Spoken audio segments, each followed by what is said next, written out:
Greetings and welcome to the Southside Help Center Show. I'd like to thank everyone for tuning in. This is a live call-in show. If you have any questions, please give us a call here at the station. Our number here is 312-738-1060. 312-738-1060. If you have any questions, give us a call. This is the Southside Help Center Show, and we're going to talk about some of the programs that the center has to offer. We've been in business now for 25 years. This is our 25th year anniversary, and thanks to the vision of Ms. Betty Smith, our founder, we'd like to thank her, and we'd like to thank Ms. Vanessa Smith, our executive director. We thank both of you for allowing us the opportunity to provide such a service in our community. So thank you, and thank the community for being a part of the Southside Help Center for so many years, and I guarantee you without you it would not be possible.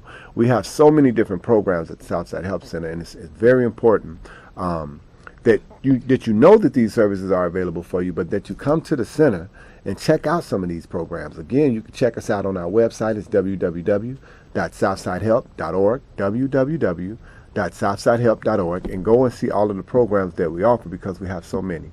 And you can come by the center. Our address is 10420 South Halsted. Come by the center, 10420 South Halsted. Check us out. School is back in. We've been talking about that over the last couple of weeks, so we have our after-school program starting up. If you need help, meaning that you are at work and you need some place for your kids to go, there's going to be a positive influence on them, please bring them by the center and come by, check out the individuals providing services. Again, we provide male and female mentoring. We provide homework assistance programs, so it's very, very important. If you're going to be at work, you need some place for them to go, bring them by the Southside Help Center. Again, these programs are phenomenal, and we've been running them for quite some time. So again, we thank you for allowing us to, but bring those kids in. School is back in. Let's keep them off the street. The idle mind is the devil's workplace. We know that. So please bring the kids in and let them have some alternative programming. Again, we talk about all the time alternative programs and what that means. We need to get our kids involved in alternative programs. Well, this is some alternative programs for the youth. Today we're going to be talking about some of the other programs that we've been allowed to provide in the school. We have our guest coming in. She's running a little late, Miss Felicia Simpson. She'll be here shortly, but we're going to talk about programs that we provide in the school. It's very important that just when you look at the services that we have, when we start talking about violence prevention, we start talking about gang prevention, we start talking about HIV and STD prevention and life skills. What does that truly mean? What kind of programs do we need in order to begin to, what we say, kickstart the process? You know, we start planting those seeds with our young people. We start planting those seeds with our youth. How does that work? We talk about life skills. What is life skills exactly, and how do you implement that? It's so very important. And one of the things we talk about is life skills is is what combats peer pressure. When we start the life skills process, we talk about that in our mentoring programs. It's so important. We've been doing mentoring for a lot of years, and we've seen a lot of our mentees grow into productive members of societies. We got some who are parole officers, some who are police officers, we got some who are teachers, we got some who are doing went to the military, just all kind of stuff. We got one that he received a Purple Heart while in Iraq, and all of these things came from the mentoring process. We also have those who didn't make it through the mentoring process. We know that a percentage of our young people won't make it because the streets is what we have to combat against. The peer pressure is what we have to combat against. And if they don't have the necessary skill set to battle, sometimes they lose and sometimes they get caught up. So we can tell stories about those who didn't make it, but we also have stories about those who did. So give them a chance by providing them with alternative programming like the ones that the center has to offer, the after-school program, the mentoring programs. Do a lot of stuff with mentoring. One of our old mentees, he just took a bunch of guys camping. They had a wonderful, wonderful experience. That's something that we've been doing for years and years, camping. When we start talking about camping, so many times as African Americans, we don't get that experience. So we started going camping probably 15 years ago. And you know, when we got out there, we took out 10, 20 boys. We get out there and we be the only African Americans out there. But it's one thing that we found, that when you camp, it just really frees the mind, because it's bringing them out of their normal and natural environment and putting them in something else. And you'll be surprised when you get them out there, how much they learn. And I say, once you clear the mind full of the nonsense that we have most of the time in the city, it becomes like we call a blank canvas. So now we can actually inscribe or inscript different things on the mind. And that's what it's all about. How do we free their minds so that they don't have to deal with coming home from school, going to school, dealing with the dangers that they have to face on a consistent and constant basis? How do we free their mind enough to inscribe anything? So it's important that we look at what the blank canvas looks like and what we need to do as mentors or mentees in order to provide a particular service. This is a live call-in show. If you have any questions, you can just call us here. Our number here is 312-738-1060. This is the Southside Help Center show, so please give us a call here at the station if you have any questions. We're talking about programs that we've been offering over the last 25 years and how successful it's been because of you. And we want to make sure that we continue to provide quality programming so that our young people and our old people can continue to get what they need. One of the other things we provide is HIV positive support groups. That's one of my favorite groups. I talk about that because when we start talking about HIV prevention, we have to go across the board. When we start talking about it's not just about the individuals who get impacted by this disease, but all of those individuals who make up their families, their friends, and their entire life. So it's the whole picture that we like to look at. One of the things we've been providing is HIV prevention for a lot of years.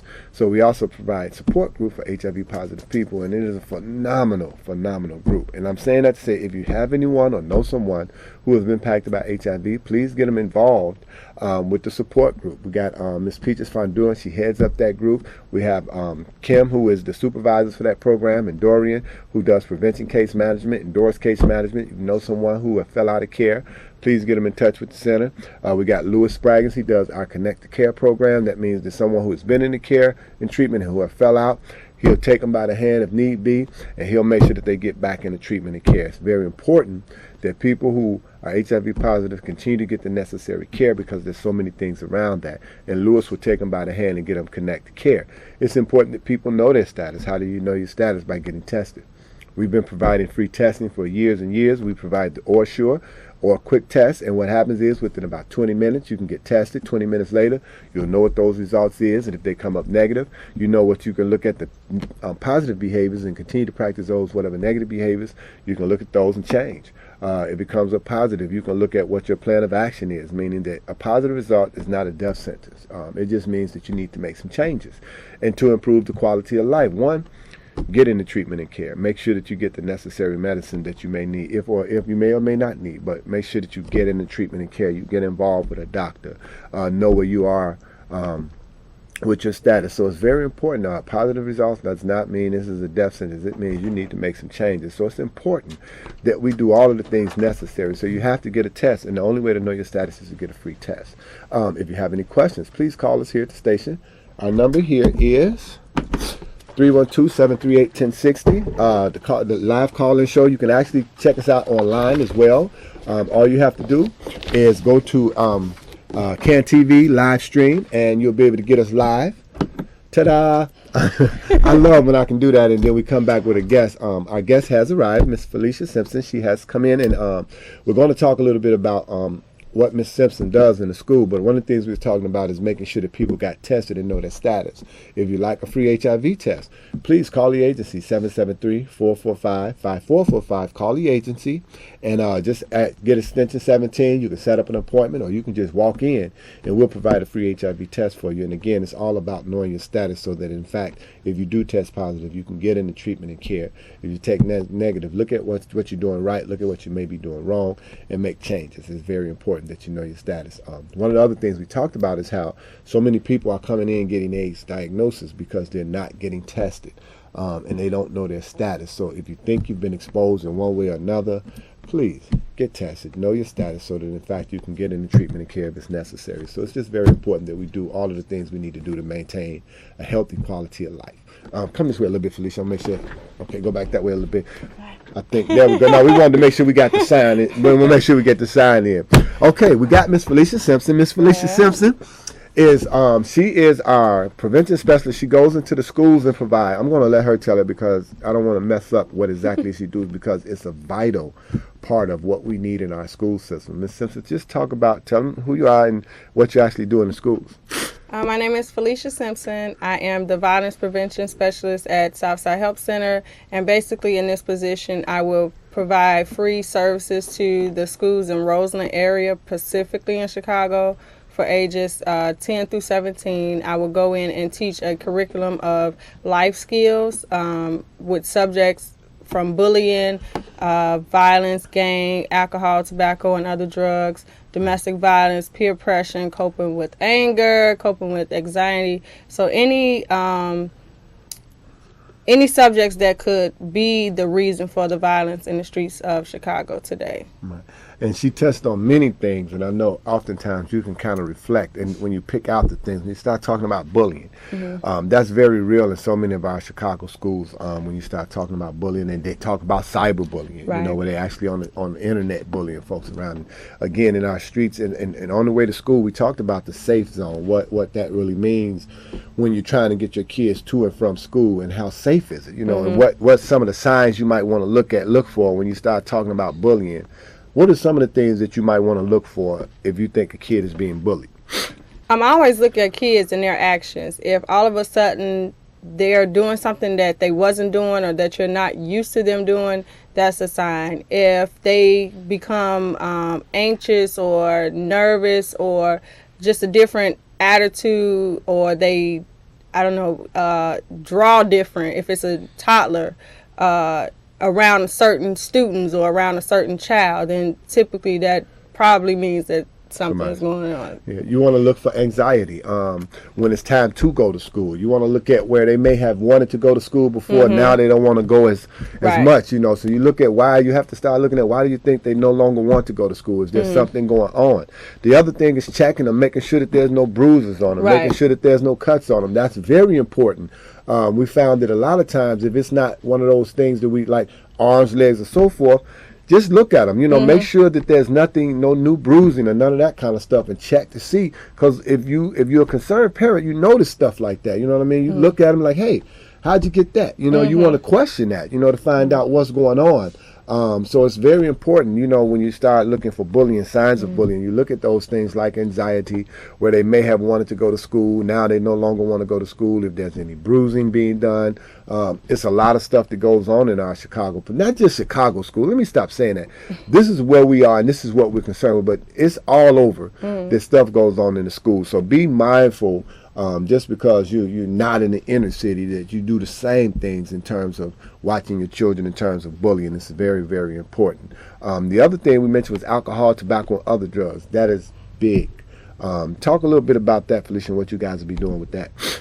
Just getting kids aware of the side effects to early drinking, letting them know it's just not the thing to do to hang out because everybody else is smoking and drinking, that it's okay for you to do that. It's also healthy risk factors that you have to deal with smoking, with drinking, with drugs, and then the mixtures of drugs, and just getting them to see the behind the scenes of what it takes to make the drug, what it takes to be under the influence of the drug, and then what's the action plan to prevent it. I'm an advocate of an action plan because we all have problems, we all have stress, and so kids, they come in at a young age, they're not eating at home, so they're going out in the streets and they're selling the drugs or becoming under the influence of the drugs, and they don't understand what's the side effects to them. So for me, I advocate action plans. What can we do to prevent this from happening? And if you even come in a situation where you're under peer pressure to take drugs,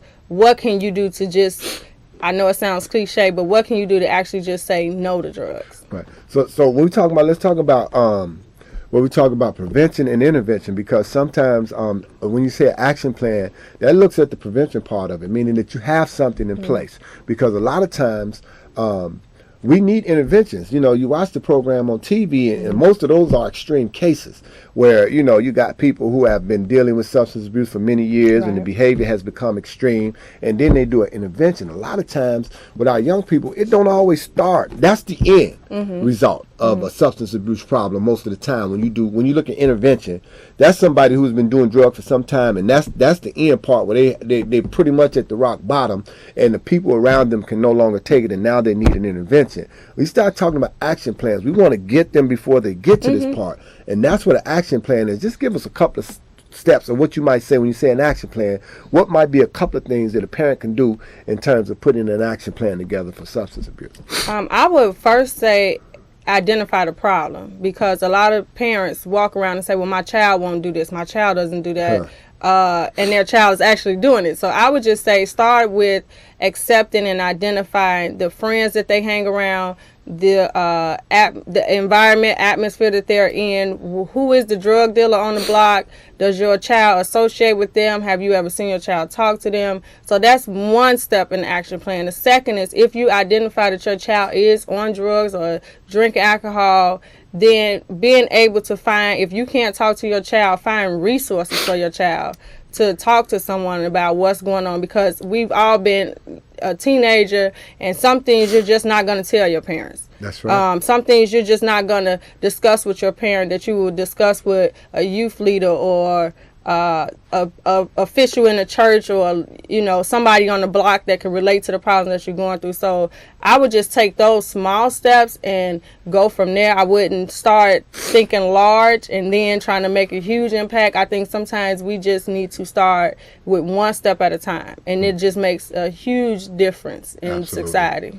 Yeah, they got a commercial running. I love this commercial where the guy comes and he brings everything out of the kid's room, and he bring it downstairs and he put it in the driveway, his TV, his PlayStation, and all of that, and then he tears it all up and he say, well, I found drugs in your room. And he goes on upstairs, and that's extreme, but you have to be extreme when you start talking about your children and drugs, because substance abuse is an extreme problem. So sometimes we have to take extreme measures as parents.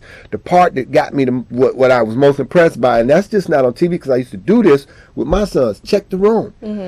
Because you'll be surprised the stuff you'll find in your house. Most children bring all kind of stuff to your house. If you don't check your house, and I always say this, my son would ask me, could he get a lock on his door? I would tell him to get a door, because this one is mine. So I don't put locks on my door. So get a room, because this one belongs to me. So as a parent, don't let no child tell you not to come in their room, you invading their privacy. They don't get privacy. You don't get that till you get grown. Then you get your own place with your own lock and your own door. Then you get your own privacy. Kids don't get that. Not from me. And I don't care if they're 14, 15, 16, 17. If they're living in my house under my rules, they don't get privacy. You get that when you move out. So that means I can go in your house. I can check my room to see if things are in order. And that's something that we have to do more of as parents. Again, check them and make sure that you're watching them. Check their behavior. Check the eyes. See if the eyes are red. If it ain't allergy season, they ain't got no cold, then why are your eyes red? Check the fingertips. Smell them. It's hard to get that weed off the fingertips. Check the behavior. Making sure, get up on them. Get a whiff of their breath and see if you're smelling the alcohol. And again, is as you monitor behaviors with our children, when something changes, you know it, because you're accustomed to monitoring them. And that's what we have to do as parents. We talked about the after-school programs, and we talked about safe zones, meaning places like the Southside Help Center where you can bring and leave your kids, and it's a drug-free workplace, and when none of that stuff is going on. And that's why we talk about, as parents, things that you need to look for. When we talk about life skills, things you need to look for in terms of our young people and changes that they may be going through as they get older. One of the things we always talk about, my mother used to say, when we go through growth spurts, we sleep a lot. And my mother used to always say, you got some girl pregnant. And that ain't had nothing to do with it. It's just the normal. That's what normally happens with young boys when they start growing. They sleep. It's the same thing that happens with babies. You wonder why they sleep a lot. Well, it's a process that they go through when they're growing. And most of our young people have growth spurts at a particular age, and they sleep a lot. Well, you need to know that that's what's going on, and they not just sleep because they hot. You need to take a look at the different behaviors as parents. And when you do that, you find that you notice a lot more. So that's another one of the programs that Felicia's going to be talking about when she go into the school is substance abuse, and talking about action plans. And media influence with the love and the hip hop. Now we're at the reunion, and the violence from just being role models as some young people look at on the TV. It's just like, you can't go in a restaurant. If somebody yells, they're getting slapped on reality TV shows. And so kids think that that's the norm, and it's not. So with the violence prevention program and the media influence piece, we're going to talk about things like that. When you see what's reality TV and what's reality. Right. And that's important, because we got a lot of reality TV shows on. We got a lot of the media mess. And that's exactly what it is media mess. So we want to be very careful with what we allow our children to do. Something else that I saw that was phenomenal, there was a young girl on the Facebook, and she was using it inappropriately, and her mother had her hold up a note and tell all of her friends that she would be signing off of Facebook until she learned how to properly use it. And they took her right off, and I thought that was phenomenal. But the one thing it was is her mother was checking that Facebook, making sure that she was doing some of the appropriate things. And that's just a part of the media that we have to be mindful of, is what are our children doing on the media. And that's just media responsibility. Be some of the things that the programs are going to be offering, what social media is. And just talk a little bit more about social media, because that's really big these days.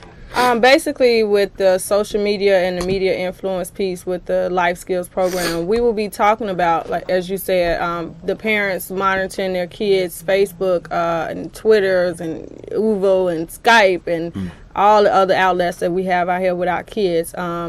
We will also be talking to the youth, mentioning, what is appropriate, what is the appropriate language to use, what, jobs now, they look at your Facebook pages, they look at your Twitter accounts, and they base their decisions sometimes off of that. And so what is appropriate, what's not, talking about the people that you hang around, people that tag you in pics. And it's just like anything you do nowadays, it goes on the internet. Whether you wanted to or not, whether you gave, authorization or not. And so just teaching kids and the youth just the do's and the don'ts on social media. And I think that this is the world that we're living in, where there's no longer the beeper and you just have to run to the payphone and, call a person. This is the time of the internet, the World Wide Web. And let's talk to our kids. There's so much bullying just based off of social medias. The inbox, the text, the direct messages on Twitter. You can be bullied in all of those avenues. So it's just basically raising awareness to kids, letting them know the different directions that they should go in with social media. Don't just accept somebody as your friend and you really don't know them, or because they're friends with 20 of your other friends. It's just like, you really need to know who you're associating with, who you're having communications with, and then what to put up and what to not put up. Respect yourself, basically. I would say would be the bottom line message. Don't put up pictures that you're half naked, or all the youth now, they in the bathroom taking the bathroom pictures, and they're like underdressed, or just if they are dressed at any moment in that picture. It's just like some things you just should do and some things you shouldn't do, and then being aware of the consequence that happens when you do it. It's just, we can't always say, well, the youth just don't know, the youth just don't know. Well, once we let them know, then they have to take accountability for the actions that they've done. Right. We're going to talk about sexual responsibility. We're also going to talk about domestic violence among youth, because that's very important. But if you're online, please let everybody know that the CAN TV is now we're online, so you can go to CAN TV live stream, and you can pick us up on the web, or you can call us here at the station. The number here is 312-738-1060. This is a live call-in show. We're talking with Ms. Felicia Simpson. She's talking about what she'll be doing in the school with the Life Skills program. So if you have any questions, please do call us in and get those questions answered now. And one of the things when you talk about sexual responsibility in the internet and the web is that you have to be and let's talk about respect, because you got to be very mindful of what you do, who you do it with, where you do it at, because I promise you, the moment you do something inappropriate, you may think someone respects you, but they will post that mess on the internet. They will post it on Facebook, or they will post it or send pictures to all of their friends. Be respectful of self. And the other thing is with guys, oftentimes we got the double standards with guys. If you got multiple women, multiple men, you're a hoe, but if you have multiple women, you're a player. Well, the reality of it is you're the same thing, one and the same. So be mindful, not just our girls, but our boys, of what you do, how you do, and who you do it with, because you'll be surprised where you'll see that stuff at next. And when you start talking about social media, once it gets on the web, it's there forever. It's just a matter of them pulling it out of the sky. When you talk about employment and stuff like that, that stuff will come back to haunt you. So be forever mindful and be respectful of what you do, where you do it, and who you do it with, because you'll be surprised when that stuff gets on TV. So be very mindful of that kind of stuff, of what you do, so that you don't get yourself out there bad, and then Suicide is a big part of that. We'll talk a little bit about that in terms of life skills and some things you can do. But let's talk about the piece where we deal with the domestic violence among youth, because that's really big, and you will be surprised. And what you need to look for. I would say look for, again, as in bullying, just look for signs of your child being different, acting different around certain people.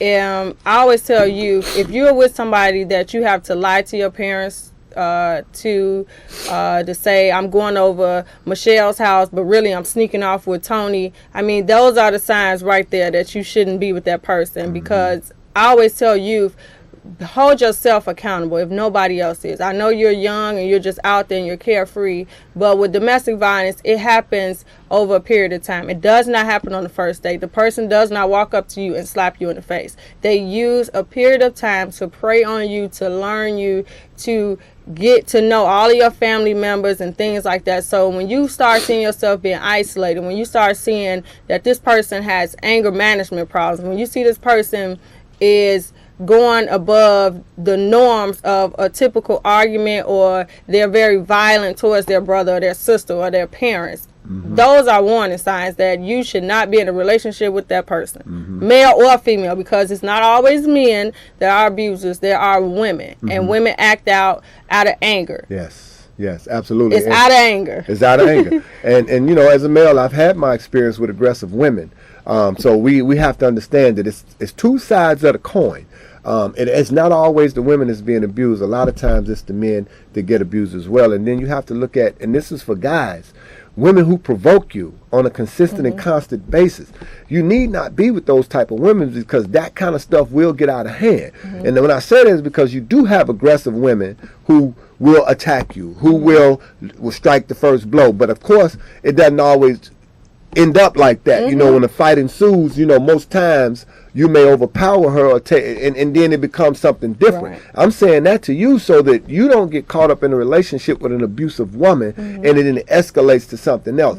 We always set double standards for our children. We need to make sure that we put on the table for boys and girls some of the same things, so that we don't get confused, because boys will let something escalate not knowing or being ashamed of a particular behavior as men or as boys, and we don't want to reveal that side of us. So we'll allow something to happen that's totally inappropriate. And it should not be. So you need that and it's all about self-respect, self-worth. You know, I'm not going to allow a woman to continue to abuse me. I'm going to get out of a relationship, because physically, can I overpower her? Most of the time we can. So you don't let it get to the point where it then becomes an abusive relationship, where it becomes about taunting, and then it escalates. I've watched, if you don't watch enough, I watch that Forensic Files and that Snap all the time. And I watch young women snap all the time, and it be from this and be from that, and I watch the men snap, you know, same thing. But I think with the youth, it's like a different dynamic. They're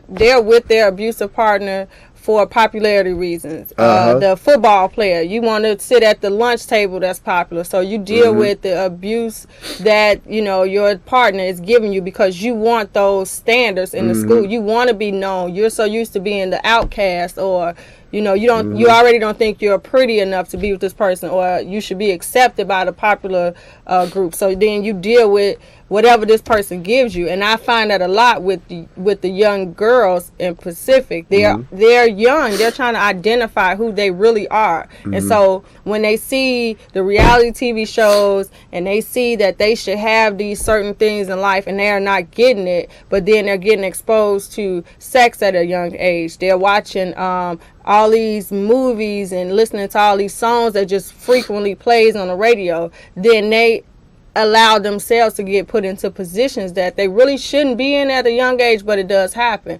I would say the guys, they're so used to seeing the violence in the home, so the guys are only responding to what they see. They're only doing what they see at home. It's not saying that it's right, but if they didn't see it, then they wouldn't have a model to I would say implement. The females, they see their moms getting abused at home, so to them that's the norm. They just, this is what mom went through, I see grandma going through it, so when a person hits me, that's just what life is. That's just how we operate, and so we continue to move forward in that atmosphere. But I always try to prevent it by saying, if you have to think twice about something, then you shouldn't be doing it. You shouldn't be involved in it. We're talking about life skills in the schools. If you have any questions or comments, please give us a call. Hit the station. The number here is 312-738. We got Miss Shauna G over there on the phone. Put her to work if you have any questions or comments about what we're talking about. Because when you start talking about life skills, it can go so many different places. And one of the things is Miss Simpson, is she's going to be looking at different levels and criterias that we need to identify with our young people when we talk about self-worth, self-respect. That's another thing that the mentoring piece addresses. We find that, you'd be surprised that as they make the transition, some of the things they do and don't do, and some of the things that they should do, and even with the male mentoring and showing them how to put on a tie, having them fill out applications, all of these different things are what needs to happen, because again, they do mimic behavior. We want to make sure that they see some different things in terms of life skills and things that they need to look out for, you as a parent, and even our young people, what they need to be talking to. And the other thing, the other thing is keeping the open line of communication with our young people. It's so very important that we allow them to express themselves. And when I say that, I do it very carefully, because and this be to my young people, don't overly express yourself to your parents and say the wrong thing or do the wrong thing, because you may have a problem. When I say allow them to if you open up the lines of communication with your children very, very early on, and teach them that they can express themselves, that they can talk to you, because it's very important. And one of the things that I find as parents, we'll stifle our children early on, and we won't allow them to speak their minds. And it's important that we teach them how to speak their minds. And that's what I mean by being careful. You can teach your kids what to say, how to say it to you, because we don't want them to say the wrong thing and then we overreact or react to it how we do as parents. And that's why I say we have to be careful when we say, but allow them to express themselves. And one of the things that I found, that most of the time our kids don't come to us until after they've done something that was inappropriate, and even still, I would want them to come to me then. And that's why I say, as parents, when you have an open line of communication, if your kid gets up enough gumption to come to you and talk about whatever it is, don't overreact. It's important, because you are the lifeline for them, for our young people. You are the parent, you are the lifeline. Even though they made a mistake, I always say this, especially to my young sisters, that when they make a mistake, they may become sexually active. You don't have to continue to make that mistake. You can make changes in your life. This might have been a situation that, you found yourself in. Okay, it is what it is, but you don't have to continue to repeat the behavior.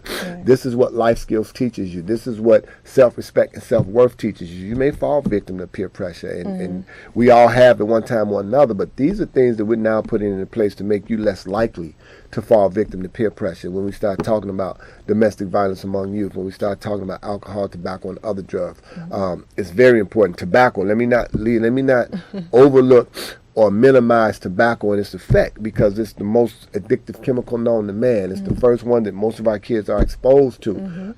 And most of the time they're exposed in the home. It is what it is, parents. It is what it is. Most of the time they're exposed to cigarettes in the home, because most of our parents smoke cigarettes, and again, they mimic behavior. These are the things that we want to be aware of. We want to be mindful of, with our young people, because cigarettes, I know people who stopped doing crack, stopped doing alcohol, who stopped doing heroin, and can't stop smoking cigarettes. It is a monster. So if you don't get started, then you don't have to get stopped. I'm just saying. People be smoking squares and cigarettes. They got oxygen. It says clearly you'll blow up.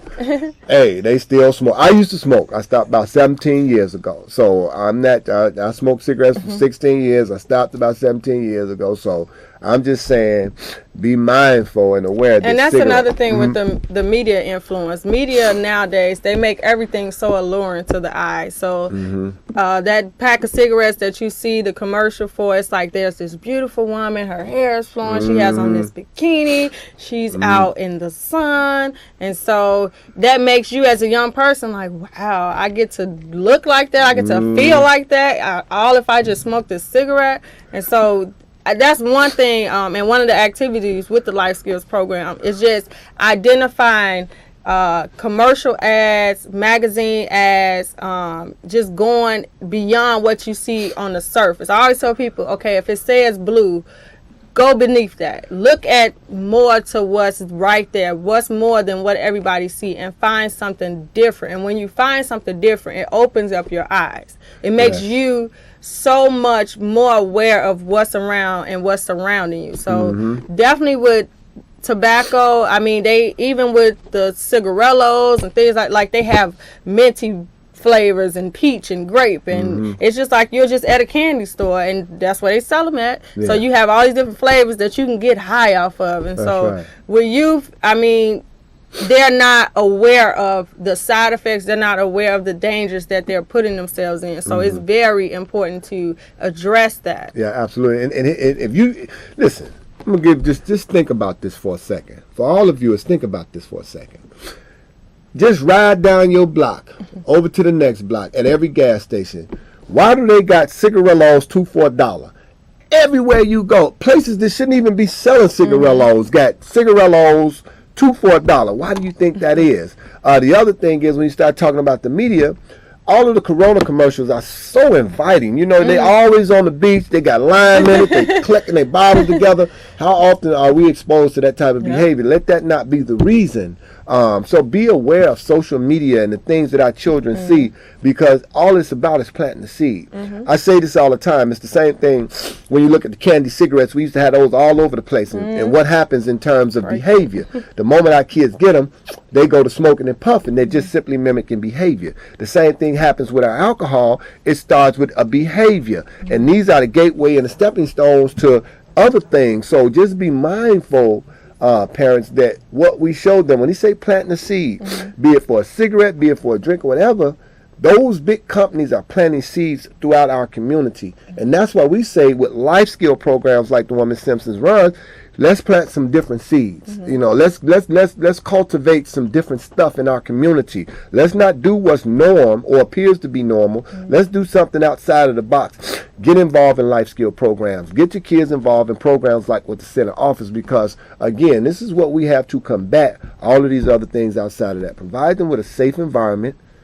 Then you come and check it out as well. We say this all the time. As parents, know who's teaching your kids what. It's very, very important. And again, we understand as parents, we have to work, we have to provide. We don't always have the time. And that's why I say, find a little time just to make sure that you check out what's being taught and by whom, because there's some folk out here teaching our kids some stuff that we don't want them to teach. And that's why it's so very important that we as parents be mindful. I think we got a caller. Caller, you're on the air. You're on the air, caller. I wanted to, as a young man, I wanted to thank you, because it's been 11 years now, and you used to come out to a homeless shelter out there in Roseland, and you in the health center in your vans and give out things, and I used to be the one lady used to worry you about giving me a bag of the things to protect myself. And I've been sober now for 11 years to deliver from God. All right. Remember me? I used to wear the dreadlocks in my hair. I remember you well. Yeah, and now I've been sober and clean for 11 years now. That's beautiful. And I want to thank you for making a difference in my life and helping me. And, you know, God bless you for blessing me at that point. But now I've give back to what God has freely given me, and I just saw you on TV when I was flicking the channel in my apartment. I'm not homeless anymore. All right. I work, so it was just a blessing to see you there. So I just wanted to take the moment of time to thank you for being a blessing in my life. You know, because people don't realize just little things like that they do can make a difference in people's lives. So I just wanted to let you know I haven't forgot about you, and thanks for seeing you, and God bless you, and continue to do the work that you do to bless other people. Thank you. I appreciate it, and I promise you I will. I mean, I won't stop. He has given me a call, and so thank you, and I'm so glad to hear from you and know that you're doing so well, and I hope that you'll continue to, and I want you to come by the center and see me. We're at 10420 South Halsted. You get an opportunity, come by the center and see me, please, because we love when we have individuals that we may have impacted so that they can come and be a light, a beacon of hope. We got a women's group on Thursday that you would be phenomenal for, so please come by and see me and give me a call at the agency 773-445-5445. I'm at extension 17. Caller, you're on the air. Yes, good afternoon. Good afternoon. Before I make the comment, that was a wonderful testimony. Thank you. That means what you keep on doing, you just keep on hammering what you're doing. If you save one, that make you really feel good when you go home tonight. You Yes, know it you're does. doing your job. Thank you, brother. We And appreciate it. I hope you do many others. And one other thing, do y'all have meetings up there? For the outside, do the people come up for meetings? Well, we did, but the group, it was not supported as well as it probably should have been, so it no longer exists. But the other thing is we're always open to welcome other entities, especially when there's life-saving information being given. Mm-hmm. So please come in and talk with us, and if it's something that you would like to embark on, because I know previously there was an outside entity working in terms of a support group, and we would love to have that again. We just need to make sure that, have someone who's committed to head that process up. Give us a call at the agency. The number is 773-445-5445, and you can get us at extension 17. And please, we appreciate all of those callers who call, because it's a lot of work that the center has been doing, and we were so glad when people actually benefit from it. We talked about at the top of the show, so many of our young people that we have saved, and who are parole officers and who are now police and who are doing positive and productive things with their lives. They become soldiers. We got one received the Purple Heart. And again, we have lost some, and so I just want you to know that that's on both sides of the fence. But the thing is that we plant the necessary seeds, and hopefully, one of the biggest things I talk about in my workshops is as parents, our job is to teach them right from wrong, choices and values, morals and options. That's our job. Once we do that, they still have to make good decisions. So we try to equip them as best we can with as much information as we can for them to make good decisions, and that's what the life skill programs offer. It just helps plant those seeds so that they can make good decisions when the time comes. I always talk about, I teach my kids how to cross the street. That don't mean I want them to play in the street. That means if they should come to a crossroad, they'll know what to do. Look both ways. Make sure that there's nothing coming, and then cross. So with what we do with life skill programs is plant those seeds. When you start talking about substance abuse, when you start talking about violence prevention, when you start talking about gangs, we know in the city of Chicago there's 68,000 gang members. This is like number 1, 2, and 3 in terms of the murder capital. So, and we have not failed out of them top 3 rankings. So it's going on in our streets. It's going on in our city. And those are also programs within the life skill program. You talk about decision making, we talk about goal setting, we talk about the gang violence.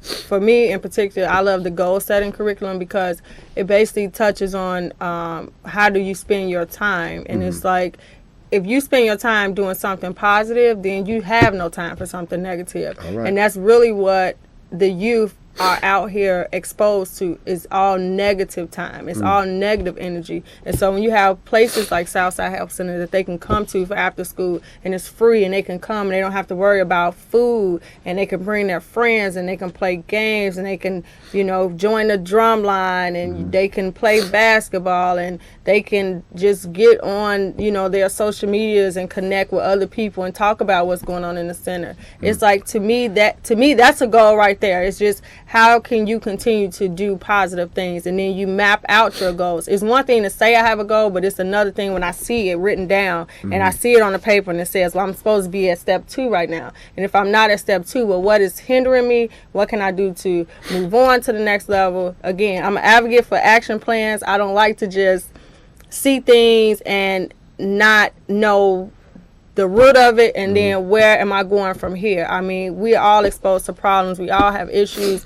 We as parents have multiple problems, especially if you have multiple children that you have to deal with. So it's just like you have to continue to live life. You have to continue to make the right decisions, even when all hell is breaking loose around you. And so that's, to me, that's the most important component with the life skills program, is teaching kids how to adapt to stress, how to continue to do right even when you're angry. And we just went to the movie screening of The Interrupters, and a young man said in last month he lost 6 of his friends, and I'm like, I can't even imagine losing one of my friends. And he said he lost 6. His brother had got shot, and this is all in 1 month. He had his only ticket out of the neighborhood was him getting I guess a scholarship to go to New Mexico University. And he was just saying his mom was a single parent. She had boys, and that she was working, and he had picked up a job to help her because he wanted to be a positive role model for his younger brothers. And so to me, the moment that really touched my heart was when he said, "I'm angry." And it's like most kids, they can't even express that. They just act off of anger, but they can't even acknowledge that they're angry, and that's why they do what they do. And we're gonna come back and we're gonna touch on that drum line and also the chess club, because those are two vital components that we have now added, and we want to tell you about them. We got a caller. Let's get the caller. Caller, you're on the air. Yes, I'm certainly enjoying what you're speaking of, subject matters about family values. Thank you. I work with domestic violence chairperson, and I'm trying to reach all communities, as you say, male as well as female. Right. I believe that domestic violence is the key to the top health issues. They've given it a new name, bullying, but we know what domestic violence is. It is what it is, and we all can identify with that. And I want to know, is there any way I could get your address? We're located at 10420 South Halsted. 10420 South Halsted. We're right next to Messiah Temple. 10420 South Halsted. You can go to our website. It's www.southsidehelp.org. And you can pull up all of our programs. And we thank you. And please do give us a call. Let me touch on the drum line. I don't want to, because it's a phenomenal program that we've now added. Mr. Mark Schaefer is the music director for the drum line, and you'll be surprised. We started out with buckets. On every corner of the city of Chicago, they're playing buckets. So we started out with buckets, but we've since acquired drums. So please get your kids involved. This is a phenomenal program. Mr. Schaefer is a phenomenal instructor as well. Get them involved. We're talking about alternative programs. We also have a chess program where we play chess. That'll be on Tuesday. I just happen to be the chess instructor. So if you think you got game, please come by the center. And even if you can beat me, let's come. I'm putting this out there for all of those brothers who do play chess and understand that that's a game of life. Please come by the center and teach me to teach them. So that's what I'm saying. If you're that good and you can beat me, I'm not that good. But if you come by the center, mentors, we're looking for you, male and female. We teach chess to male and female. We understand it to be a game of life, and we'll be playing on Tuesdays. If you got an hour, we playing for an hour. Donate that hour. If you need something to do, donate that hour. You can come once a month, twice a month, but find that 1 hour to give back. And this is what you do. When you talking about our young people and how they behave, think about how much time you're giving back to change that behavior. And that's all I'm asking. It's just 1 hour. And that's across the board, male and female mentoring. You got something to offer, please come to the center. Fill out a volunteer form and help to give back. And the other thing is, when you're volunteering, it just does so much for your heart, when you find that you're actually giving something back. And don't let nobody tell you nothing bad about volunteering. You can really make an impact on someone's life for that hour, for that 10, 20 minutes. But please make sure that you come and fill out a volunteer application. If you play chess, if you play drums, we're always looking for individuals to help us, to help our kids. And if you're one of those people that sit up and talk about how bad our kids is, just think about something that you can offer and then come and do that. And the other thing is we don't always look for individuals who do all of the right things, who have done all of the right things. Sometimes when you owe, meaning that you've done some things in your life, you've paid society that debt, but now you owe to make a difference in somebody else's life. So it's not even about what you've done in terms of us looking at you in a negative light. It's what you're trying to do to make sure that the next young brother, next young sister don't do what you did. Talk about that. And that's what you owe. So we look for individuals who owe and come and help us to mentor these young people and plant these seeds. Is vital. You had anything you want to close with, Ms. Simpson? Because we're running out of time here. I would definitely just say come down to the center, find out about all the programs. As he mentioned, log onto the website, get more involved. If we all sit behind the tube and just shout out our complaints, nothing will ever change. So come down to the center. We are always open to ideas, suggestions, help, volunteers. Working with the youth, and we look forward to this new school year and going into the schools and making a difference. That is our ultimate goal this year at Southside Help Center in the youth department specifically, is just making a difference. We're not going to do what was done, what was said.